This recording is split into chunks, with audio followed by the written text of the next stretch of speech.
우리가 함께 볼 말씀은 출애굽기 10장입니다. 출애굽기 10장 21절부터 23절까지 말씀, 출애굽기 10장 21절부터 23절까지 말씀을 제가 봉독합니다. 21절입니다. 여호와께서 모세에게 이르시되 하늘을 향하여 내 손을 내밀어 애굽 땅 위에 흑암이 있게 하라. 곧 더듬을 만한 흑암이리라. 모세가 하늘을 향하여 손을 내밀매 캄캄한 흑암이 3일 동안 애굽 온 땅에 있어서 그동안은 사람들이 서로 볼 수 없으며 자기 처소에서 일어나는 자가 없으되 온 이스라엘 자손들이 거주하는 곳에는 빛이 있었더라. 아멘. 나일강을 피로 변하게 한 일을 시작으로 하나님은 총 10개의 재앙을 애굽과 바로에게 내립니다. 몇 차례 말씀을 드린 것처럼 하나님께서 10번의 재앙을 내리신 것은 바로를 통해 하나님 되심을 온 천하에 알리기 위함입니다. 만약 바로가 재앙을 받다가 하나님을 인정하거나 믿는 모습으로 고백했다면 이야기의 방향은 좀 다르게 흘러가지 않았을까 생각을 하게 됩니다. 하지만 바로는 완악한 마음으로 하나님과 맞섰고 하나님은 바로가 기대고 있던 모든 것을 하나씩 깨트려가기 시작하셨습니다. 10재앙을 연구하는 학자들에 따르면 이 10가지 재앙은 바로와 애굽의 신들을 상징하는 것이고 또 그러한 것들을 대상으로 하나님께서 다투신 것이라고 설명합니다. 이집트 신화에 보면 고대 이집트 사람들은 태양신을 비롯해 나일강의 신 하피, 개구리의 여신 헤케트, 땅의 신 게부와 같은 다양한 신을 섬기고 있었습니다. 그리고 이 바로 애굽의 왕 바로도 여러 신 중에 한 명으로 여겨졌던 것이죠. 10가지 재앙은 그 10가지에 해당하는 신들을 대상으로 하나님께서 그 하나하나씩 깨트려가는 과정인데요. 하나님을 제외하고 다른 모든 것이 얼마나 어리석은 것인지, 다른 것을 섬기며 사는 것이 얼마나 어리석은 것인지를 보여주는 10번의 사건이라고 할 수 있습니다. 우상에 불과한 것을 가르쳐 주시는 것이죠. 오늘 읽은 본문은 그 중에서 이제 태양신에 상징하는 그 햇빛을, 빛을 가리고 어둠이 온 애굽에 내리는 것이고요. 내일 묵상할 말씀을 보면 이제 드디어 바로를 직접 꺾으시는 그 장자가 죽는 일들이 일어나게 됩니다. 애굽을 통치하는 신들이 얼마나 무력하게 나가 떨어지는지, 또 그 신들을 의지하는 인생이 얼마나 허망한 결과를 맞이하게 되는지 10번의 재앙을 통해 발견하게 되고, 우리는 이 이야기를 통해 하나님이 아닌 다른 것을 의지하며 살아가는 것이 얼마나 어리석은지도 알아가게 됩니다. 생각해보면 바로는 등장할 때부터 하나님의 일을 방해하는 존재였습니다. 하나님의 일이 무엇일까요? 넓게 보면 구원이지만 오늘 이 말씀에서 좁게 보자면 아브라함에게 하신 약속을 이루어 가시는 것입니다. 그 약속이라는 것은 아브라함의 자손이 많아지는 것이고요. 또 가나안 땅에 들어가게 하시는 것인데, 바로가 이스라엘의 아이들을 죽이는 것부터 시작해서 이스라엘 사람들의 노역을 더 무겁게 했고, 또 가나안 땅에 들어가는 것을 반대하고 있으니 사사건건 하나님의 일을 반대하고 방해하고 있다고 할 수 있습니다. 하나님의 반대편에 바로가 있었던 것이죠. 바로는 자신을 신으로 여기며 또 자신이 의지하는 여러 신들의 이름으로 하나님을 대적하였고 방해하였습니다. 하지만 하나님은 자기가 하시는 일에 어떠한 방해도 받지 않으시는 분이죠. 하나님을 방해하시는 것은 그 어떤 것도 없는 것이죠. 바로의 방해에도 불구하고, 바로의 회방에도 불구하고 그 모든 것을 꺾으시며 자기의 일을 이루어내시는 것입니다.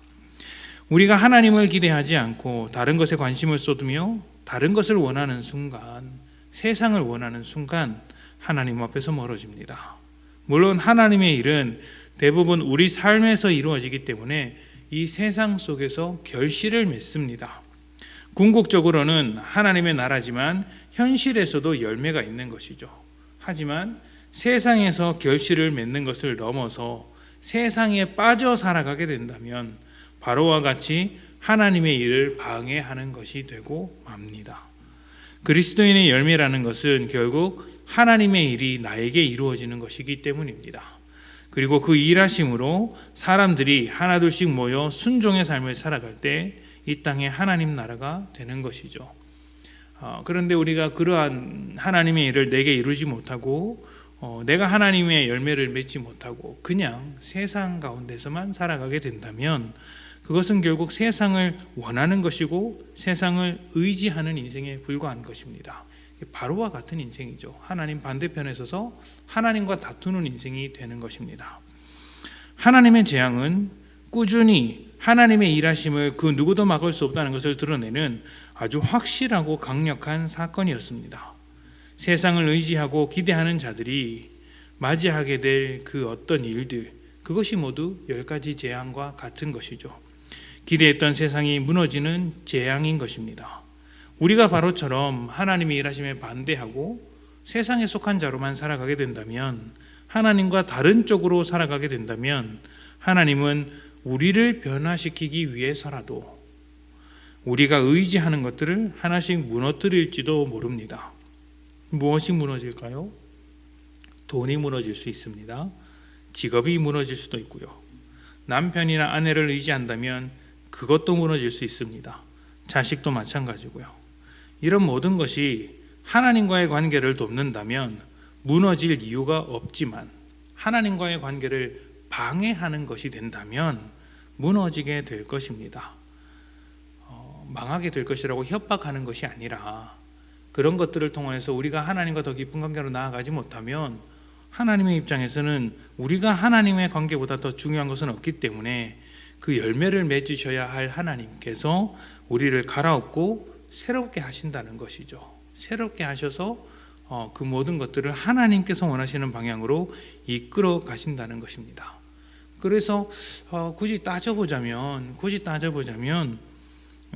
바로가 10가지 재앙 중에 하나님을 깨닫고 하나님을 믿음으로 하나님의 뜻에 순종했다면 조금 더 다른 방향으로 하나님의 일이 이루어질 수 있었듯이, 우리가 세상을 의지하고 기대하고 소망하다가도 하나님께서 말씀하실 때 그것을 돌이키게 된다면 오히려 그 일들을 무너지지 않으시고 또 다른 방법으로 선하게 하나님께서 사용하시겠다, 그렇게 생각하면 좋지 않을까 생각해 봅니다. 하나님을 먼저 생각하시고 하나님의 관계를 더 집중하셔서 내게 주어진 모든 것들을 사용하셨으면 좋겠습니다. 이것은 잘하고 못하고의 문제가 아니라 방향이 그렇게 되어야 한다는 것이죠. 우리가 하나님과의 관계에 있어서 부족할 수 있습니다. 모자랄 수 있습니다. 그런데 세상보다 더 사랑하려고 해서는 세상을 더 사랑하려고 해서는 안 된다는 것이죠. 세상을 더 의지하려고 해서는 안 된다는 것입니다. 아예 그렇게 하지 않으려는 것과 하려고 하는데 내 능력이 부족해서 잘 안 되는 것에는 차이가 있는 것이죠. 바로는 아예 그렇게 하지 못했던 것이고, 제 생각에 모세는 그렇게 그나마 하려고 했는데 끌려가는데 잘 못하는 사람이었습니다.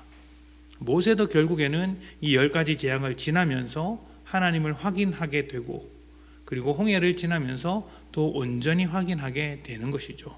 바로나 모세나 하나님을 모르는 것에서부터 시작했지만 모세는 믿음 없는 인생으로 끝났고, 바로는 믿음 없는 인생으로 끝냈고, 모세는 하나님의 일하심으로 결실을 믿는 인생이 된 것이죠. 우리가 모세와 같은 인생이 되고자 한다면 그러한 방향으로 부족하더라도 하나님과 함께하는 길을 가야 하지 않을까. 이를 위해서 하나님께서 일하시는 방향에 함께 따라가며 내 모든 것을 이끌고 가는 삶이 되면 참 좋겠다는 생각이 듭니다. 오늘 하루 우리에게 많은 것이 있지만, 우리에게 주어진 여러 가지 것들이 참 많습니다. 그런 것들이 있지만 먼저 하나님을 사랑합시다. 우리와 하나님의 관계가 깊어질 때 세상의 모든 것들이 우리에게 축복으로 다가오게 될 것입니다.